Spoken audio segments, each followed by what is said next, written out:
tough buffer to buffer back home. It had been a busy day. First, Thomas had teased Gordon about the time that the big engine had slid into a ditch. Then Thomas fell down the line and Gordon came to his rescue.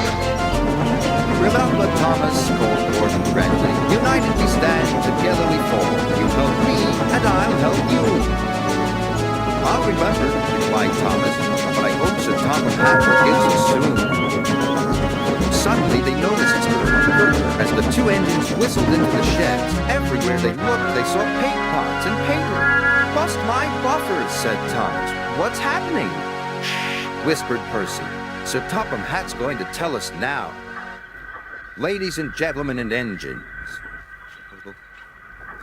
I am honored to inform you that Her Majesty the Queen herself is coming here to visit us. Now, on with the preparations.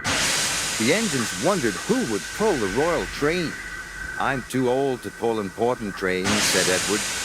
I'm in disgrace, sighed Gordon. He'll choose me, of course, boasted James. You, snorted Henry, you can't climb hills. He will ask me to pull the train, and I'll have a new coat of paint. Then the rain came on. Henry's driver and fireman covered up their cab to keep dry. A painter was on the ladder above the iron.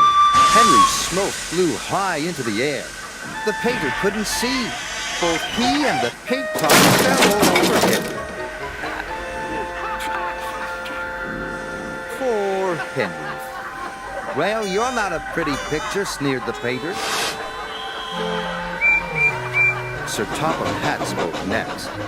You look like an iced cake, Henry. That won't do for the royal train. I must make other arrangements.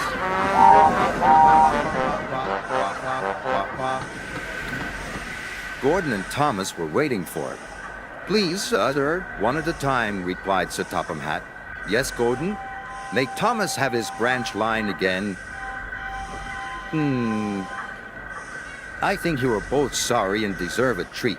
Edward will go in front to clear the line. Thomas will look after the coaches, and Gordon will pull the train. The great day came. All the engines worked hard, bringing people to the town.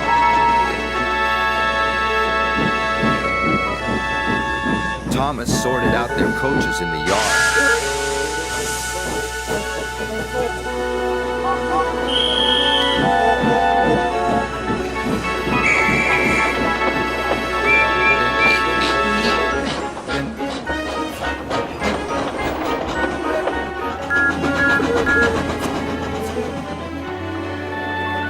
Edward steamed in.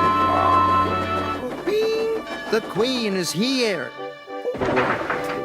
Then Gordon whistled as he approached the station. Everyone knew that sound. The Queen's train glided into the station. Gordon was spotless and his brass shone brightly.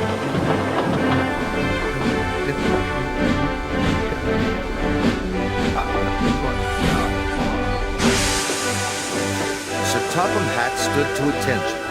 Welcome, ma'am. The Queen thanked him for a splendid run and asked to see all the engines. Beep, beep, whistled Toby and Percy. Shh, hissed Henry and Jane. But Toby and Percy didn't care. 3 cheers for the Queen! Beep, beep, whistled the engine. When it was time to leave, the Queen spoke specially to Thomas who fetched her coaches. Then to Edward, and finally to Gordon, who took her away. No engines ever felt prouder than those on Sir Topham Hatt's railway.